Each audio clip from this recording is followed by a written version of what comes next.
ಅಣ್ಣ ಅಣ್ಣ ಇಲ್ಲಿ ಸಾಲ ಮರಗಳಿತ್ತಲ್ಲ ಅಣ್ಣ, ಎಲ್ಲ ನಮ್ಮ ಅಣ್ಣನ ಮನೆ ಹಿಂಗೆ ಹೋಗ್ಬೇಕಿತ್ತು, ನನಗೇನು ಗೊತ್ತಾಗ್ತಿಲ್ಲ ಅಣ್ಣ. ಅಪ್ಪ ನೀನು ಇಲ್ಲಿವರೆಗೂ ಬದುಕಿರೋದೇ ಹೆಚ್ಚು. ಮೊದಲು ಮೆಡಿಕಲ್ ಸ್ಟೋರ್ಗೆ ಹೋಗಿ ಗೌರ್ಮೆಂಟವ್ರು ಫ್ರೀಯಾಗಿ ಕೊಡ್ತಾರ ಈ ಮಾಸ್ಕ್ನ ತಗೋ.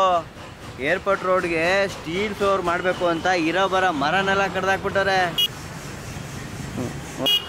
ಬೆಂಗಳೂರು ಈಗ ಗ್ರೀನ್ ಸಿಟಿ ಅಲ್ಲಪ್ಪ, ಮೆಟ್ರೋ ಸಿಟಿನೂ ಅಲ್ಲ, ಸ್ಟೀಲ್ ಸಿಟಿ. ಅರ್ಥ ಆಯ್ತಾ? ಊರು ಸೇರ್ಕೋ.